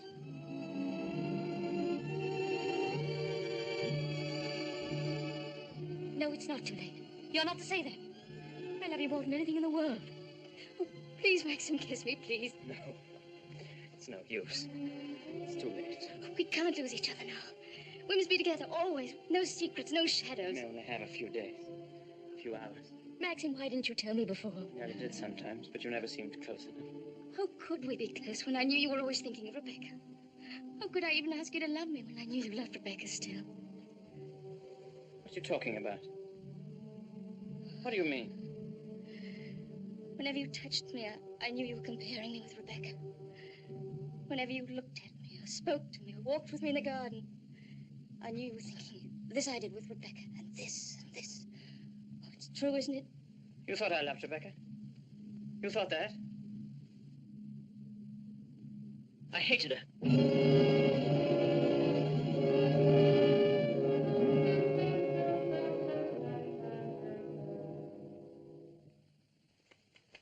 Oh, I was carried away by her. Enchanted by her, as everyone was. And when I was married, I was told I was the luckiest man in the world. She was so lovely. So accomplished. So amusing. She's got the three things that really matter in a wife, everyone said. Breeding, brains, and beauty. And I believed them. Completely. But I never had a moment's happiness with her. She was incapable of love. Or tenderness. Or decency. You didn't love her. You didn't love her. Do you remember that cliff where you first saw me in Monte Carlo? Well, I went there with Rebecca on our honeymoon. That was when I found out about her. 4 days after we were married. She stood there laughing, her black hair blowing in the wind, and told me all about herself. Everything. Things I'll never tell a living soul. I wanted to kill her. It would have been so easy. You remember the precipice? I frightened you, didn't I? You thought I was mad. Perhaps I was. Perhaps I am mad. It wouldn't make for sanity, would it? Living with the devil. I'll make a bargain with you, she said. You look rather foolish trying to divorce me now after 4 days of marriage. So I'll play the part of a devoted wife, mistress of your precious Mandalay. I'll make it the most famous showplace in England, if you like. And people will visit us and envy us and say we're the luckiest, happiest couple in the country. What a grand joke it'll be. What a triumph. I should never have accepted her dirty bargain. But I did. I was younger then and tremendously conscious of the family honor. Family honor. She knew that I'd sacrifice everything rather than stand up in a divorce court and give her away, admit that our marriage was a rotten fraud. You despise me, don't you? As I despise myself. You can't understand what my feelings were. Can you? Of course I can, darling. Of course I can. Well, I kept the bargain, and so did she, apparently. Oh, she played the game brilliantly. But after a while, she began to grow careless. She took a flat in London, and she'd stay away for days at a time. Then she started to bring her friends down here. I warned her, but she shrugged her shoulders. What's it got to do with you, she said. She even started on Frank. Poor, faithful Frank. Then there was a cousin of hers, a man named Favell. Yes, I know him. Came the day you went to London. Why didn't you tell me? I didn't like to. I thought it would remind you of Rebecca. Remind me? As if I needed reminding. Favell used to visit her here in this cottage. I found out about it, and I warned her that if he came here again, I'd shoot them both. One night, when I found that she'd come back quietly from London, I thought that Favell was with her. And I knew then that I couldn't stand this life of filth and deceit any longer. I decided to come down here and have it out with both of them. But she was alone. She was expecting Favell, but he hadn't come. She was lying on the divan, a large tray of cigarette stubs beside her. She looked ill, queer. Suddenly she got up, started to walk toward me. When I have a child, she said, neither you nor anyone else could ever prove it wasn't yours. You'd like to have an heir, wouldn't you, Max, for your precious Mandalay? And she started to laugh. How funny. How supremely, wonderfully funny. I'll be the perfect mother, just as I've been the perfect wife. No one will ever know. It ought to give you the thrill of your life, Max, to watch my son grow bigger day by day, and to know that when you die, Mandalay will be his. She was face to face with me. One hand in her pocket, the other holding a cigarette. She was smiling. Well, Max, what are you going to do about it? Aren't you going to kill me? I suppose I went mad for a moment. I must have struck her. She stood staring at me. She looked almost triumphant. Then she started toward me again, smiling. Suddenly she stumbled and fell.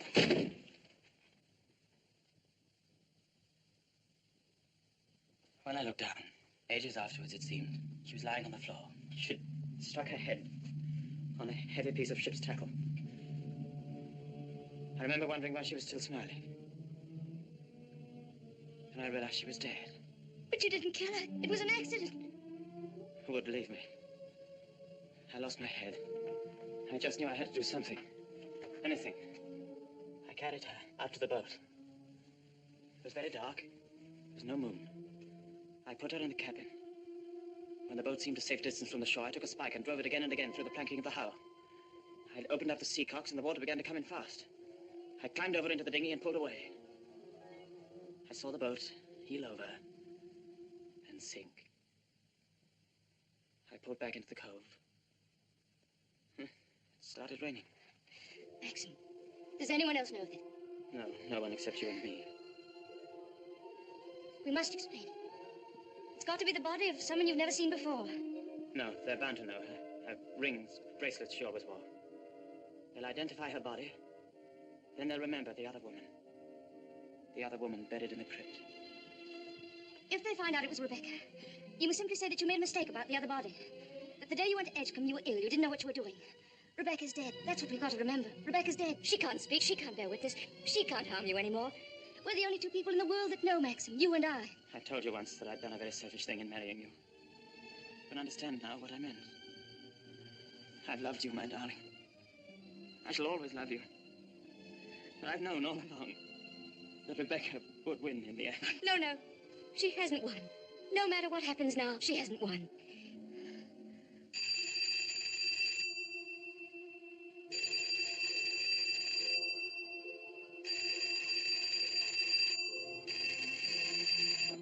Hello? Hello, Frank. Hello, Frank. Yes. Who? Colonel Julian? Yes, tell him I'll meet him there as soon as I possibly can. Huh? Well, say, we could talk about that when we're sure about the matter. What's happened? Colonel Julian called. He's the chief constable of the county. He's been asked by the police to go to the mortuary. He wanted to know if I could possibly have made a mistake about that other body.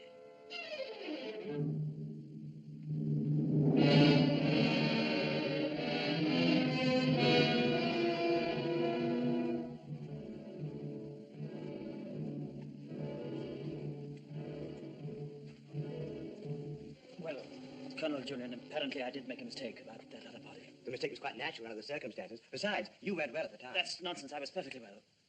Oh, don't let it worry you, Maxim. Nobody can blame you for making a mistake. Pity is you've got to go through the same thing all over again.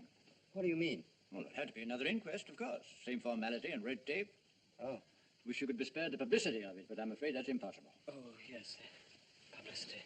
I suppose Mrs. De Winter went below for something and the squall hit the boat with nobody at the helm. I imagine that's about the solution of it, don't you think so, Crawley? Oh, yes. Probably the door jammed and she couldn't get on deck again. Yeah. Tad, boat builder, will undoubtedly come to some such conclusion. Why, what would he know about it? Well, he's examining the boat now. Purely as a matter of routine, you know. I'll be at the inquest tomorrow, Maxim. Quite unofficially, you know. We must get together for a game of golf when it's all over, eh? Bye-bye.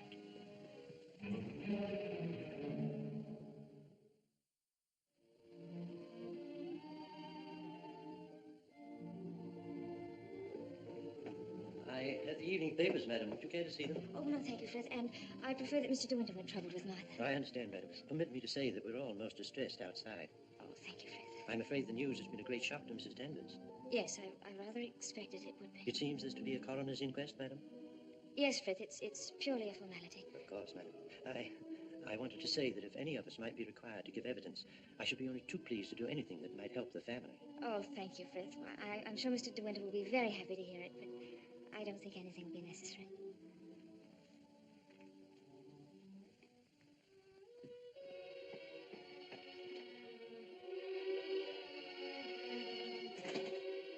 Maxim. Hello, darling. Oh, Maxim, I'm worried about what you'll do at the inquest tomorrow. What do you mean? You won't lose your temper, will you? Promise me that they won't make you angry. All right, darling. I promise. No matter what he asks you won't lose your head. Don't worry, dear. They can't do anything at once, can they? No? Then we've a little time left to be together. Yes. I want to go to the inquest with you. I'd rather you didn't, darling. But I can't wait here alone. I promise you I won't be in any trouble to you, and I must be near you so that no matter what happens, we won't be separated for a moment. All right, dear. I don't mind this whole thing, except for you. I can't forget what it's done to you. I've been thinking of nothing else since it happened. It's gone forever. That funny, young, lost look I loved won't ever come back. I killed that when I told you about Rebecca. It's gone. In a few hours, you've grown so much older. Maxim.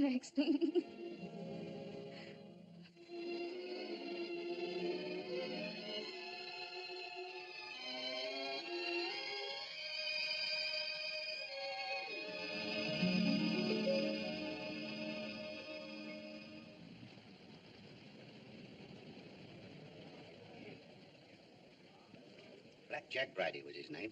The most important arrest I ever made. It must have been about 2 years ago now. Of course, there was no doubt about it. He was hung a month after I caught him. Hello, wait a minute. They've got old Balmy Ben up now. You remember the late Mrs. De Winter, don't you? She's gone. Yes, we know that. She went in the sea. The sea got her. That's right, that's right. Now, we want you to tell us whether you were on the shore that last night she went sailing. Eh? Were you on the shore that last night she went out, when she didn't come back? I didn't see nothing. I don't want to go to the asylum. Them cruel folks there. Now, nobody's going to send you to the asylum. All we want you to do is to tell us what you saw. I didn't see nothing. Come. Did you see Mrs. De Winter get into her boat that last night? I don't know nothing. I don't want to go to the asylum. Very well, you may go. Eh? You may go now. Now, Mr. Tad. Yes, sir. Step forward, please.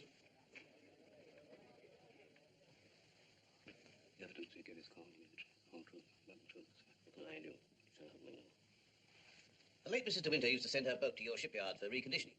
That's right, sir. Can you remember any occasion when she had any sort of accident with the boat? No, sir. I often said Mrs. De Winter was a born sailor. Now, when Mrs. De Winter went below, as is supposed, and a sudden gust of wind came down, that would be enough to capsize the boat, wouldn't it?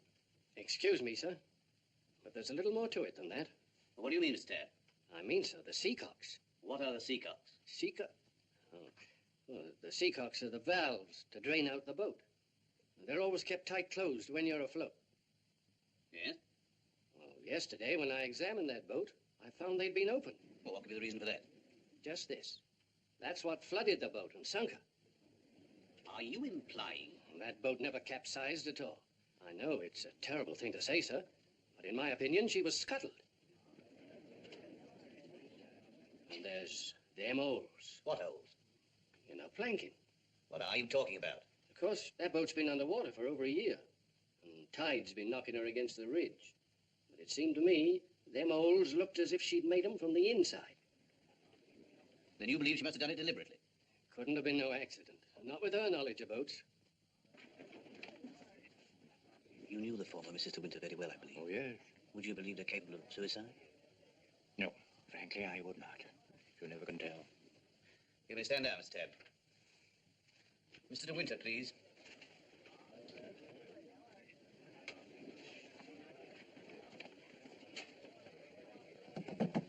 I'm sorry to drag you back for further questioning, Mr. De Winter, but you've heard the statement of Mr. Tabb. I wonder if you can help us in any way. I'm afraid not. Can you think of any reason why there should be holes in the planking of the late Mrs. De Winter's boat? Well, of course I can't think of any reason. Has anyone ever discussed these holes with you before? Well, since the boat has been at the bottom of the ocean, I scarcely think that likely. Mr. De Winter, I want you to believe we all feel very deeply for you in this matter, but you must remember that I don't conduct this inquiry for my own amusement. That's rather obvious, isn't it? I hope that it is. Well, since Mrs. De Winter went sailing alone, are we to believe that she drove those holes herself? Well, you may believe what you like. Can you enlighten us as to why Mrs. De Winter should have wanted to end her own life? I know of no reason whatever. Mr. De Winter, however painful it may be, I have to ask you a very personal question. Were relations between you and the late Mrs. De Winter perfectly happy? Were relations between you and the late Mrs. De Winter perfectly happy? I won't stand this any longer, and you might as well know now. It's my wife. She's fit. We'll adjourn to after lunch. Mr. De Winter, I presume you'll be available for us then? I told you you should have had some breakfast. You're hungry, that's what's the matter with you.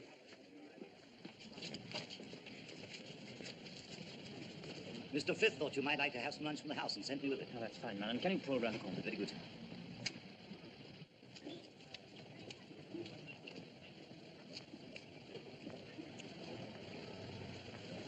Awfully foolish of me fainting like that. Nonsense. If you hadn't fainted like that, I'd have really lost my temper. Darling, please be careful.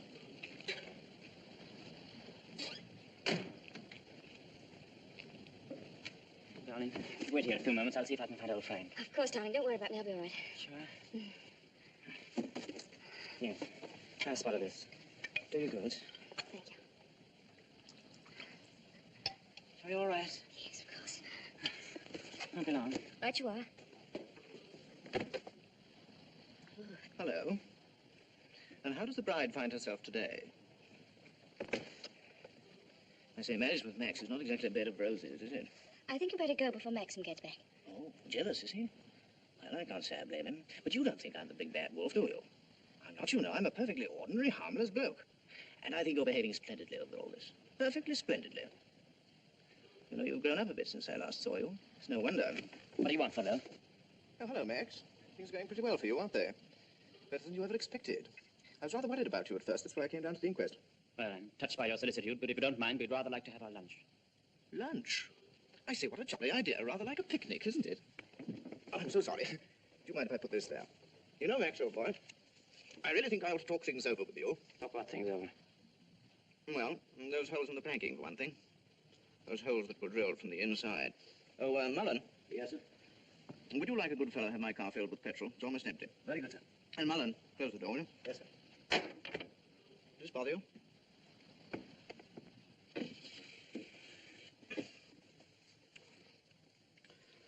You know, boy, I have a strong feeling that before the day is out, somebody's going to make use of that rather expressive, though somewhat old-fashioned term, foul play. Am I boring you with all this? No? Good. Well, you see, Max, I'm finding myself in a rather awkward position. You've only got to read this note to understand. It's from Rebecca. And what's more, she had the foresight to put the date on it. She wrote to me the day she died. Incidentally, I was out on a party on that night, so I didn't get it until the next day. What makes you think that note would interest me? Oh, I'm not going to bother you with the contents now, but I can assure you that it is not the note of a woman who intends to drown herself that same night. By the way, what do you do with old bones? Bury them, eh, what? However, for the time being... You know, Max, I'm getting awfully fed up with my job as a motor car salesman. I don't know if you've ever experienced the feeling of driving an expensive motor car that isn't your own, but it can be very, very exasperating. You know what I mean. You want to own the car yourself. I've often wondered what it'd be like to retire to the country, have a nice little place with a few acres of shooting. I've never figured out what it would cost a year, but I'd like to talk about it with you. I'd like to have your advice on how to live comfortably without hard work. Hello, Favell. Are you looking for me, Maxim? Yes. Mr. Favell and I have a little business transaction on hand. I think we had better conduct it over at the inn. They may have a private room there. Well, see you later. Find Colonel Julian. Tell him I want to see him immediately. Come on, Favell, let's go. Have you a private room, please? Of course, sir. Through that. Hope this will do, Mr. De Winter. Splendid. Splendid. Exactly like the Ritz. Any orders, gents? Yes, you might bring me a large brandy and soda. How about you, Max? Have one on me. I feel I can afford to play host. Thanks, I don't mind. I'll do. Make it two, will you, like a good fellow? Very good, sir. Where's Mr. De Winter? Oh, through the other door, sir. Colonel Julian, this is Mr. Favell. Oh, I know Colonel Julian. We're old friends, aren't we? Since you're old friends, I assume you also know he's head of the police here. I think he might be interested to hear your proposition. Go on, tell him all about it. I don't know what you mean. I merely said I hope to give up selling cars and retire into the country. Actually, he offered to withhold a vital piece of evidence from the inquest if I made it worth his while. I only want to see justice done, Colonel. Now, that boat builder's evidence suggested certain possible theories concerning Rebecca's death. One of them, of course, is suicide. Now, I have a little note here which I consider puts that possibility quite out of court. Read it, Colonel. Jack, darling, I've just seen the doctor and I'm going down to Mandalay right away. I shall be at the cottage all this evening and shall leave the door open for you. I have something terribly important to tell you. Rebecca. Now, does that look like the note of a woman who had made up her mind to kill herself? And apart from that, Colonel, do you mean to tell me that if you wanted to commit suicide, you'd go to all the trouble of putting out to sea in a boat and then take a hammer and chisel and laboriously knock holes through the bottom of it? Come, Colonel, as an officer of the law, don't you feel there are some slight grounds for suspicion? Of murder? What else? You've known Max a long time, so you know he's the old-fashioned type who'd die to defend his honor, or who'd kill for it. It's blackmail. Pure and simple. Blackmail is not so pure, nor so simple. It can bring a lot of trouble to a great many people.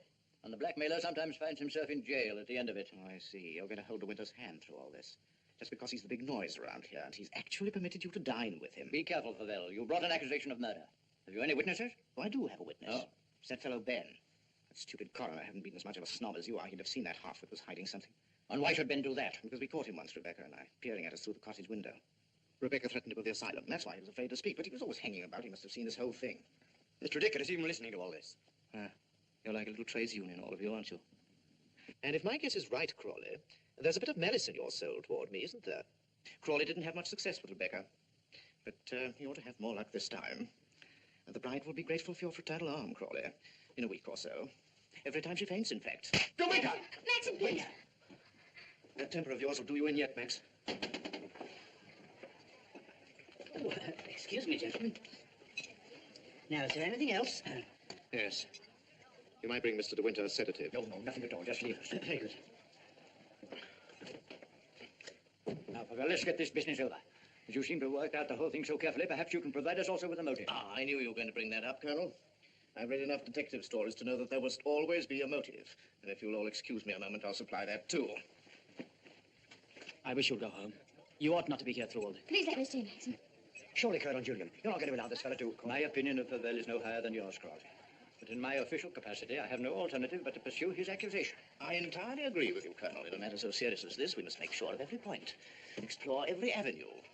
And, in fact, if I may coin a phrase, leave no stone unturned. Ah, here she is, the missing link, the witness who will help supply the motive. Colonel Julian, Mrs. Danvers, I believe you know everyone else. Won't you sit down? No offense, Colonel, but I think I'll put this to Danny. She'll understand it more easily. Danny, who was Rebecca's doctor? Mrs. De Winter always had Dr. McLean from the village. Now, you heard. I said Rebecca's doctor in London. I don't know anything about Oh, her. don't give me that, Danny. You knew everything about Rebecca. You knew she was in love with me, didn't you? Surely you haven't forgotten the good times she and I used to have down at the cottage on the beach. She had a right to amuse herself, didn't she? Love was a game to her. Only a game. It made her laugh, I tell you. She used to sit in her bed and rock with laughter at the lot of you. Can you think of any reason why Mrs. De Winter should have taken her own life? No, I refuse to believe it. I knew everything about her, and I won't believe it. There, you see, it's impossible. She knows that as well as I do. Now, listen to me, Danny. We know that Rebecca went to a doctor in London on the last day of her life. Who was it? I don't know. Oh, I understand, Danny. You think we're asking you to reveal secrets of Rebecca's life. You're trying to defend her, but that's what I'm doing. I'm trying to clear her name of the suspicion of suicide. Mrs. Danvers, it has been suggested that Mrs. De Winter was deliberately murdered. There you have it in a nutshell, Danny. But there's one more thing you'll want to know. The name of the murderer. It's a lovely name that rolls off the tongue so easily. George Fortescue Maximilian De Winter.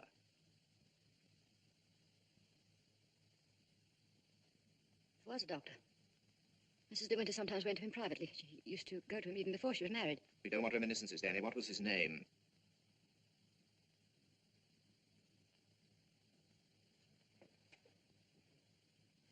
Dr. Baker, 165 Goldhawk Road, Shepherd's Bush. There you are, Colonel. There's where you'll find your motive.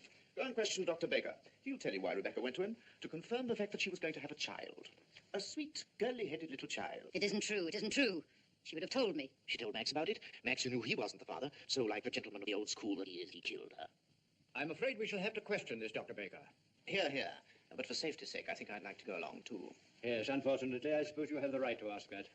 I'll see the coroner and have the inquest postponed pending further evidence. I say, aren't you rather afraid that the prisoner, shall we say, might bolt? You have my word for it that he will not do that. Toodaloo, Max. Come along, Danny. Let's leave the unhappy couple to spend their last moments together alone.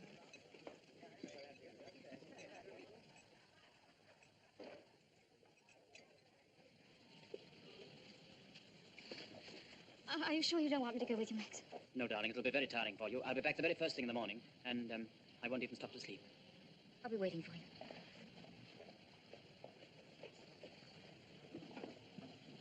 you. Ready, Maxim? Yes. You two go on ahead. I'll follow with Favel.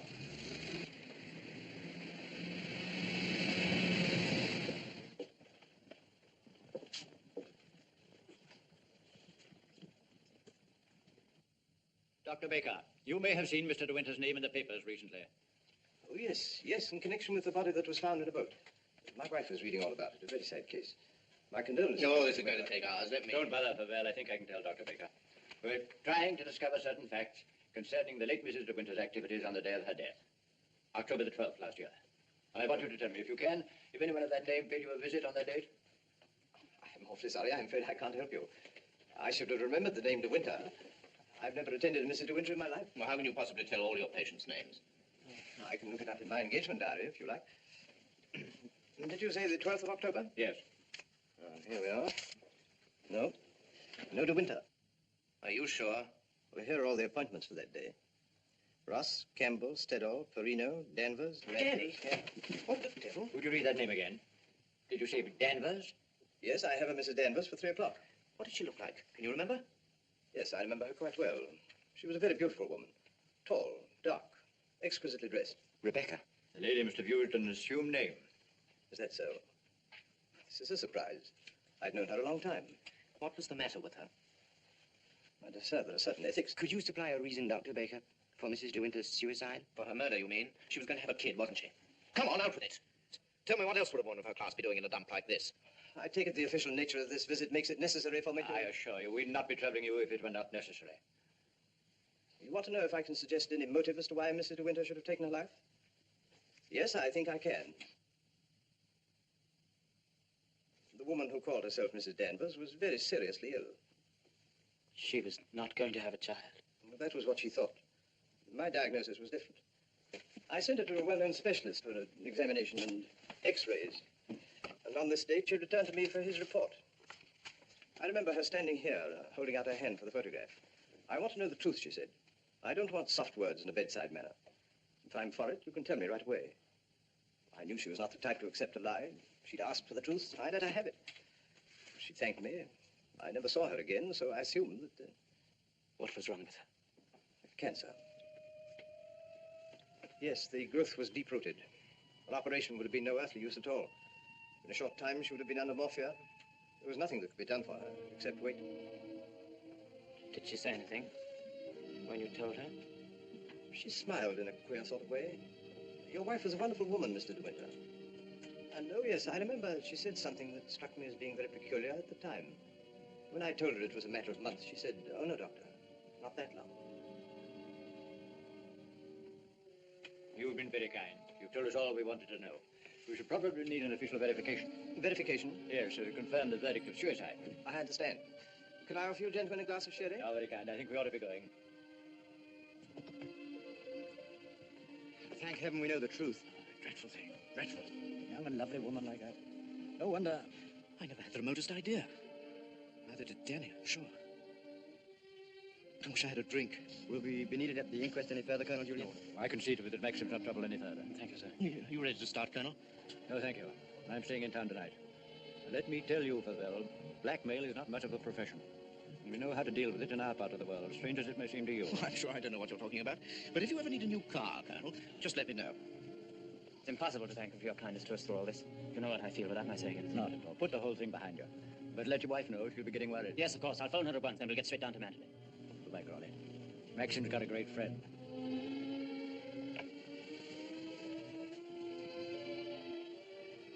Frank. Yes, Maxim? Something you don't know. Oh, no, there isn't.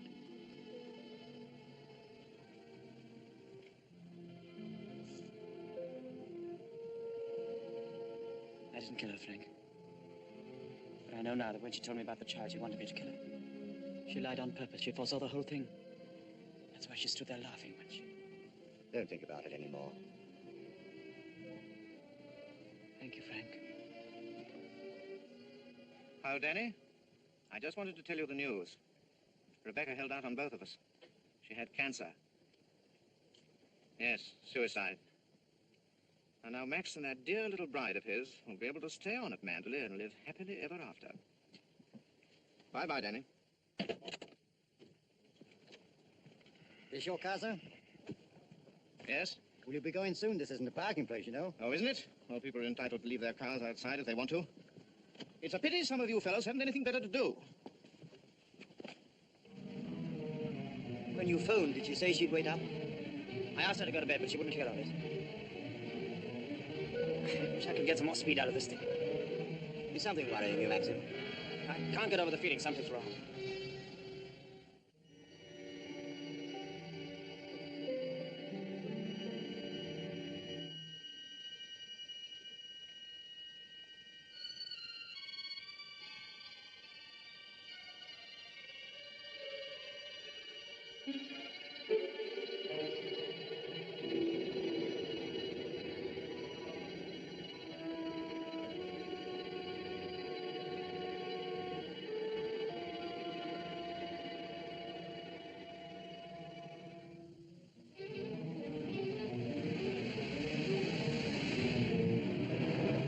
Frank. What's the matter? Why did we stop? What's the time?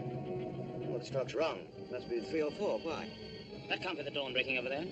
It's in the winter that you see the northern lights, isn't it? That's not the Northern Lights. That's Mandalay.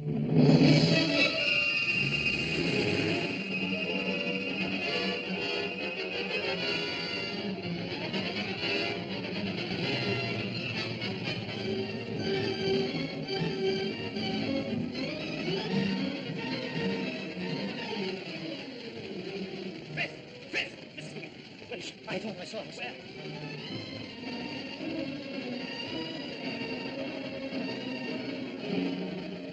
Maxie!